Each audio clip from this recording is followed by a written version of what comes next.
नमस्कार। राजस्थान की तमाम फटाफट खबरों में आपका स्वागत है। राजस्थान की खबरों के लिए आपसे निवेदन कि यदि आपने हमारे चैनल को सब्सक्राइब नहीं किया तो कृपया करके राजस्थान की खबरों के लिए आपके अपने चैनल को सब्सक्राइब कर लें। तो क्या है आज की बड़ी खबर राजस्थान से जुड़ी हुई। एसआई भर्ती 2021 के पेपर लीक मामले में हाईकोर्ट ने बड़ा फैसला दिया है। जी हां, हाईकोर्ट की खंडपीठ ने एकल पीठ के 28 अगस्त के भर्ती रद्द करने को सही मानने वाले फैसले पर 8 अक्टूबर तक अंतरिम रोक लगा दी है। वहीं चयनित अभ्यर्थियों को फील्ड पोस्टिंग देने पर पूर्व में लगी हुई रोक को बरकरार रखा है। जस्टिस संजीव प्रकाश शर्मा व जस्टिस संजीव पुरोहित की खंडपीठ ने यह निर्देश सोमवार को अमर सिंह और अन्य की अपील पर दिया। साथ ही मामले में आगामी सुनवाई पर राज्य सरकार व आरपीएससी सहित अन्य पक्षकारों को भी अपना पक्ष रखने के लिए कहा है। दरअसल एकल पीठ ने 28 अगस्त को दिए फैसले में माना था कि एसआई भर्ती रद्द करना सही होगा। इसके अलावा भर्ती रद्द करने के लिए राज्य सरकार को विस्तृत रिपोर्ट बनाकर आरपीएससी में देने को कहा था। दरअसल एकल पीठ ने इस भर्ती के पदों को साल 2025 की नई भर्ती में शामिल कर दूसरी सरकारी सेवा छोड़कर आए चयनितों को पूर्व की सेवा में लेने को कहा था। झालावाड़ से बड़ी खबर, किसानों का महापड़ाव, 2 दौर की वार्ता बेनतीजा रही। जहां 25 सूत्री मांगों को लेकर सोमवार को झालावाड़ में हजारों किसानों का महापड़ाव शुरू हुआ। 1465 गांवों के किसान 200 से अधिक ट्रैक्टरों, बसों, बैलगाड़ियों से खंडिया तालाब पहुंचे। यहां से संगम रैली के रूप में दोपहर 2 बजे मिनी सचिवालय कूच किया। प्रशासन के साथ किसानों की 2 दौर की वार्ता बेनतीजा रही। कलेक्टर अजय सिंह राठौड़ ने बताया कि मांगे राज्य सरकार के स्तर की है। राजस्थान में यूरिया व खाद की किल्लत और नकली यूरिया की फैक्ट्रियों पर कार्रवाई को लेकर विधानसभा में जोरदार बहस हुई। रतनगढ़ के विधायक पूसाराम गोदारा ने कृषि मंत्री की ओर से नकली खाद की फैक्ट्रियों पर धरपकड़ पर सवाल उठाया। नेता प्रतिपक्ष टीकाराम जूली ने कहा कि आपने फैक्ट्रियों पर छापे मारे, कितने मिलावट करने वालों को जेल भेजा। इस पर जोरदार बहस हुई। भाजपा सरकार ने पिछली कांग्रेस सरकार के प्रशासन शहरों के संग अभियान में 3 साल में बांटे करीब 10 लाख पट्टों की जांच शुरू कर दी है। 1 माह में शुरू होगी गहलोत राज के 13 लाख पट्टों की जांच, ये खबर भास्कर में थी। अब मंत्री ने जांच में तेजी के आदेश दिए हैं। अब तक मात्र 30 रद्द किए हैं। 10 लाख पट्टों की जांच कैसे होगी, इससे आम आदमी कितना परेशान होगा, इसकी कहीं कोई चर्चा नहीं है। यदि गहलोत राज में बांटे गए पट्टे फर्जी हैं तो अभी जो पट्टे बांटे जाएंगे वो किस तरह से जांचे जाएंगे या आम आदमी किस तरह से परेशान होगा, इसकी चर्चा यदि की जाए तो जिन अधिकारियों ने गलत पट्टे जारी किए उनके खिलाफ सख्त कार्रवाई होगी। किस तरह से कार्रवाई होगी, गहलोत राज में जिन हजारों अवैध कॉलोनियों को नियमित किया गया उन पर भी गाज की तैयारी है। कॉलोनियों को नियमित किया गया उन पर भी गाज की तैयारी है, जबकि आम आदमी से परेशान होगा। इससे तो कोई सरकार, यदि दूसरी सरकार इस तरह से जांचें करेगी तो दूसरी सरकार या कोई भी सरकार इस तरह से तो काम कर पाएगी या नहीं, इस पर भी आप अवश्य विचार करें, क्योंकि इससे आम आदमी परेशान होगा। वहीं मुख्यमंत्री भजनलाल शर्मा ने सोमवार को सीएमओ में प्रदेश के अतिवृष्टि के हालातों व अन्य मुद्दों को लेकर समीक्षा बैठक ली। मुख्यमंत्री ने प्रभारी मंत्रियों और सचिवों से जिलों की वस्तु स्थिति का फीडबैक लिया। प्रदेश में अतिवृष्टि प्रभावित क्षेत्रों में सड़कों, नहरों, एनीकट तथा भवनों के मरम्मत के प्रस्तावों को 3 दिन में स्वीकृति दी जाएगी। तो आप इस पर विचार करें कि कहीं स्वीकृति 3 दिन में मिली है या नहीं मिली है, क्योंकि इससे यदि 3 दिन में स्वीकृति नहीं मिली तो इससे कौन परेशान होगा, आम जनता परेशान होगी। मानसून सत्र के बीच पूर्व मुख्यमंत्री वसुंधरा राजे सोमवार को विधानसभा पहुंची व प्रश्नकाल के बाद सदन में विधायकों से मुलाकात करते दिखी। राजे ने जिस अंदाज में अपनी सियासी सक्रियता बढ़ाई है उसे लेकर राजनीतिक गलियारों में चर्चाएं हैं। राजे दोपहर को शून्यकाल के दौरान विधानसभा में कई जगह वार्ता मुलाकातों में शामिल दिखी। राजस्थान विधानसभा में सोमवार को कांग्रेस फिर से हमलावर रही। स्पीकर वासुदेव देवनानी को 4 बार कार्रवाई को स्थगित करना पड़ा। हंगामे के बीच ही सत्ता पक्ष की ओर से राजस्थान आयुर्विज्ञान संस्थान जयपुर विधेयक यानी रिम्स और राजस्थान मत्स्य क्षेत्र संशोधन विधेयक 2025 पारित करा लिए गए। पहली बार अवैध रूप से मछली का शिकार किया तो पहले जुर्माना 500 रुपए था, वो अब 25,000 रुपए होगा। दूसरी बार अपराध करने पर जुर्माना 1,000 की जगह 50,000 रुपए किया गया है। रिम्स में Rajasthan university of health sciences यानी RUHS का विलय होगा। कैंसर इंस्टीट्यूट रिम्स में शामिल होंगे। सरकार रिम्स को अनुदान देगी। सदन में कांग्रेस ने कानून व्यवस्था के मुद्दे पर जमकर नारेबाजी की। कांग्रेस विधायक वेल में आकर लगातार नारेबाजी करते रहे। इसी बीच जब विधायक डायस की ओर से बढ़ने लगे तो स्पीकर ने मार्शल बुला लिए। कांग्रेस की विधायक रीटा चौधरी ने महिला मार्शल से धक्का मुक्की भी की। विधानसभा में कांग्रेस के हंगामे के बाद देर शाम सीएम भजनलाल शर्मा ने सभी मंत्रियों के साथ बैठक कर 1-to-1 रिपोर्ट भी ली। प्रश्नकाल के दौरान कांग्रेसी विधायकों के पोस्टर की जैकेट पहनने पर स्पीकर ने नाराजगी जताई। स्पीकर की नाराजगी पर जूली ने कहा कि हम परंपराओं का सम्मान करते हैं, जैकेट निकाल देंगे, पर आप जब हमारे समय करते थे तब नौटंकी नहीं लगती थी। सदन में शांति धारीवाल और सुमित गोधारा में भी नोकझोंक हुई। डीक की ये बड़ी खबर, सोते परिवार पर गिरा 2 मंजिला मकान, 2 बच्चों की मौत। यानी अब जर्जर भवन खेलेंगे, क्योंकि पहले जर्जर स्कूल थी। जर्जर स्कूल में कितने लोग या कितने बच्चों की मौत हुई, अब जर्जर भवन से कितने लोगों की मौत हो रही है, इस पर चर्चा होगी। लेकिन कुछ समय बाद जब बारिश रुक जाएगी तो जर्जर भवन की चर्चा भी बंद हो जाएगी। शहर में ओवर स्पीड से बचना अब आसान होगा। जयपुर ट्रैफिक पुलिस ने गूगल से टाई अप किया है। गूगल मैप अब रूट के साथ सड़क की स्पीड लिमिट भी दिखाएगा। तय स्पीड से ज्यादा गति बढ़ते ही मोबाइल की स्क्रीन पर अलर्ट आएगा। गूगल मैप पर यह सुविधा इसी महीने से मिलना शुरू हो जाएगी। अब देखना यह है कि ओवर स्पीड का अलर्ट आता है तो कितने लोग इस पर ध्यान देते हैं और कितने लोग अपने को कंट्रोल कर पाते हैं।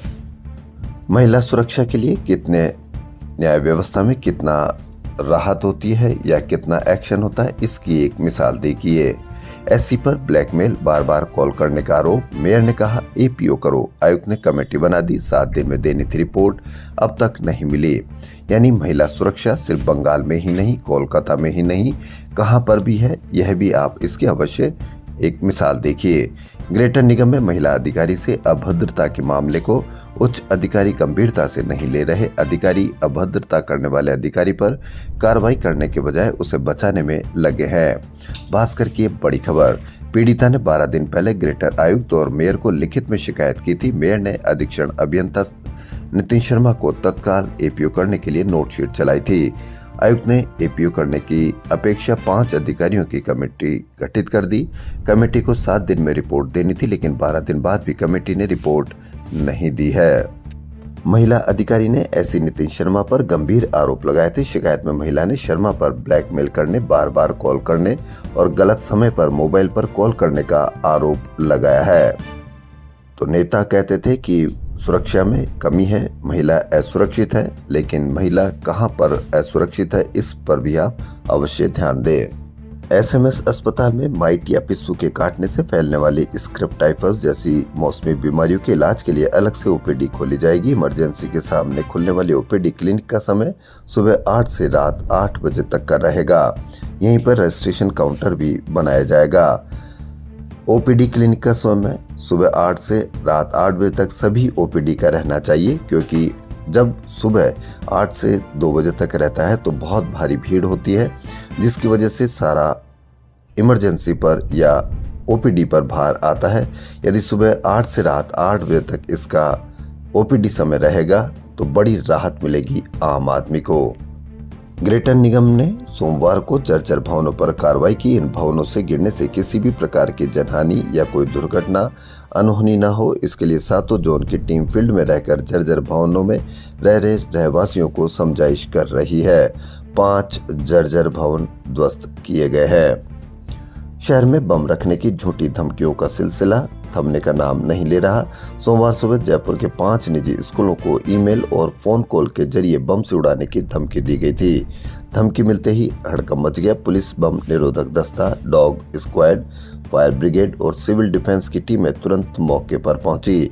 सभी स्कूलों से बच्चों और स्टाफ को सुरक्षित बाहर निकाला गया, पर मिला कुछ नहीं। राहत की बात है। जयपुर के युवा रंगकर्मी जितेंद्र शर्मा ने मिस्टर भारत 2025 का टाइटल हासिल किया है। यदि आप मंदिर दर्शन करने जाते हैं या किसी होटल में जाते हैं तो आप जितने कम होंगे उतना आपको नुकसान अधिक होगा। और आप अधिक होंगे तो भी नुकसान आपको ही होगा, क्योंकि जहां पर भी जाते हैं आपने यदि झगड़ा कर लिया या आपने कुछ भी बात पूछी या किसी भी बात पर ऐतराज किया तो आप अपने आप को बचा नहीं पाएंगे। कुछ दिनों पहले एक मंदिर पर, धार्मिक स्थल पर किसी बात पर विवाद हुआ तो पूरे दुकानदारों ने उस आए हुए दर्शनार्थियों का पिटाई किया, महिलाओं को भी नहीं छोड़ा। ऐसे ही नाहरगढ़ किला घूमने पहुंचे पर्यटक और आरटीडीसी के पड़ाव रेस्टोरेंट स्टाफ के बीच रविवार शाम बैठने की सीट को लेकर विवाद हो गया। विवाद इतना बड़ा कि दोनों पक्षों के बीच हाथापाई और धक्का मुक्की हो गई। आरोप है कि रेस्टोरेंट कर्मचारियों ने युवतियों तक से मारपीट और बदसलूकी की। पूरा घटनाक्रम मोबाइल कैमरे और सीसीटीवी में कैद हो गया। यानी अब आप कहीं पर भी जाते हैं तो चुपचाप बिना सवाल किए आप घर आ जाए, क्योंकि यदि आपने सवाल किए तो धक्का मुक्की, मारपीट आपके साथ अवश्य होगी। यह एक तरह से हर जगह आवाज को दबाने का प्रयास है। इसी आवाज को दबाने के प्रयास में पूरे नेपाल में हंगामा हो गया। जयपुर की सड़क पर बह रहे गंदे पानी से एथेना अपार्टमेंट के लोग परेशान हैं। लोगों ने गंदगी को साफ करने के लिए निगम अधिकारियों को कई बार सूचित किया, लेकिन अधिकारियों ने सुनवाई नहीं की। जी हां, क्योंकि लोगों ने चर्चा का विषय ही दूसरा रखा हुआ है तो अधिकारी क्यों सुनाई करेंगे। अब लोगों ने गंदगी पर तख्तियां लगा दी है। इन पर लिखा है कि इस गंदगी का जिम्मेदार कौन, क्या निगम अधिकारी जिम्मेदार है या स्थानीय रेस्टोरेंट। ये तख्तियां एथेना अपार्टमेंट के बाहर सड़क पर फैली गंदगी पर लगी है। इसीलिए आप सभी से निवेदन कि असली समस्याओं को पहचाने, वरना मीडिया ने आपको इतना महान बना दिया है कि अब आप अपनी समस्याओं से कुछ भी परेशान नहीं होते हैं। राजस्थान हाईकोर्ट की खंडपीठ ने नेहरू बाजार में यानी जयपुर में धार्मिक स्थल व शैक्षणिक संस्थानों के पास शराब व मीट की दुकान चलाने को चुनौती देने के मामले में मुख्य सचिव हेरिटेज, नगर निगम कमिश्नर, प्रमुख गृह सचिव, आबकारी आयुक्त व आरटीडीसी के एमडी सहित अन्य निजी पक्षकारों से जवाब देने के लिए कहा है। राजस्थान मसाला कॉन्क्लेव का आयोजन सोमवार को बिरला सभागार में हुआ। इस दौरान मुख्यमंत्री भजनलाल शर्मा ने कहा कि राज्य में मसाला कॉन्क्लेव का आयोजन मसाला उद्योग को नई दिशा व गति प्रदान करेगा। राजस्थान में अब हर वर्ष मसाला कॉन्क्लेव होगा। इस संबंध में समिति का गठन होगा। हाईवे पर थाना पुलिस ने राष्ट्रीय राजमार्ग पर दुर्घटनाओं में कमी लाने के लिए चल रहे लेन ड्राइव अभियान को सख्ती से पालन नहीं करने पर थाना प्रभारी ने करीब 300 वाहनों का चालान किया है। थाना प्रभारी भगवान साहब मीणा ने बताया कि डीजीपी के आदेश पर पुलिस ने 30 अगस्त से 5 सितंबर तक वाहन चालकों के लिए लाइन सिस्टम समझाने के लिए विशेष अभियान चलाया था। सवाल पूछना कितना कम हो गया है कि जैसे ही जीएसटी सुधार के लिए बातें चलने लगी, मीडिया में चर्चा चलने लगी, तो कहीं पर भी आप इसकी पुरानी जीएसटी पर क्या हुआ होगा, कितना या वो गलत था, तो किसी ने भी उस पर कोई विशेषज्ञ ने चर्चा नहीं की। हर जगह जीएसटी सुधार क्षेत्र में निवेश को आकर्षित करेगा, अच्छा रहेगा, बहुत अच्छा रहेगा, सिर्फ इसी बातों की चर्चा है। नगर निगम के जोन कार्यालय में चलो अभियान 2025 के तहत 4 सितंबर से प्री कैंपों का आयोजन किया जा रहा है। कैंपों की तैयारी को लेकर सोमवार को हेरिटेज निगम आयुक्त डॉक्टर निधि पटेल ने कैंप जायजा लिया। बंगाल की खाड़ी से एक्टिव नया मानसून सिस्टम भारी बारिश देकर अब कमजोर पड़ रहा है। बीते 24 घंटों में इस सिस्टम के असर से माउंट आबू, सिरोही, जालौर, बाड़मेर जिलों में भारी बारिश हुई। अब सिस्टम पश्चिम की तरफ आगे बढ़ गया। दूसरी ओर पूर्वी जिलों में सोमवार को मानसून कमजोर पड़ गया। अगले कुछ दिन नया सिस्टम एक्टिव नहीं होने से बारिश से राहत रहेगी।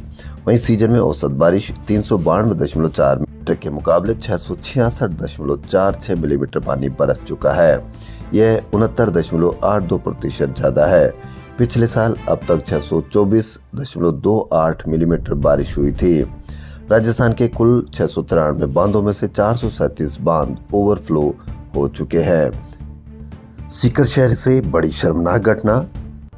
सीकर में परीक्षा देने पहुंची छात्रा के साथ दुष्कर्म का मामला दर्ज हुआ है। घटना के बाद पीड़ित ने परिजनों को दुष्कर्म के बारे में जानकारी दी। इसके बाद पीड़िता के पिता ने उसी कॉलेज में काम करने वाले 2 आरोपियों के खिलाफ कोतवाली थाने में रिपोर्ट दी है। जी हां, परीक्षा देने आई छात्रा से कॉलेज के 2 कर्मचारियों ने ही किया दुष्कर्म। उदयपुर से ये भास्कर की बड़ी खबर। जेलों में साल 2022 के बाद बिना टेंडर के 50 करोड़ रुपए के राशन सामग्री खरीदी जा रही है। हर जिले में अलग अलग रेट से माल सप्लाई हो रहा है। सभी जगह बाजार से करीब 20 से 30% अधिक दर पर राशन खरीदकर कमीशनखोरी की जा रही है। कहने को उपभोक्ता भंडार से सामान खरीदा जा रहा है, लेकिन भाव रिटेल से भी अधिक दर्शाकर भुगतान किया जा रहा है। राजस्थान में छोटी बड़ी मिलाकर 104 जिले हैं। इनमें करीब 25,000 कैदी हैं।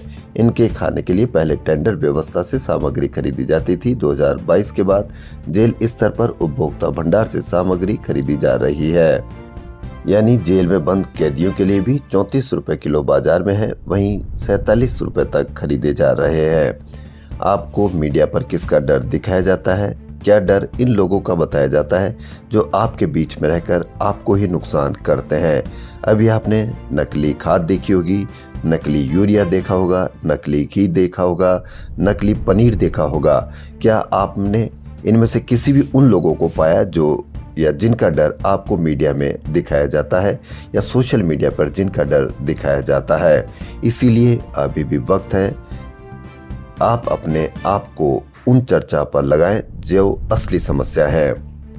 राजस्थान की खबरों फिलहाल इतना ही। यदि आपको राजस्थान की खबरें पसंद आ रही तो आपके अपने चैनल को सब्सक्राइब कर लें। धन्यवाद।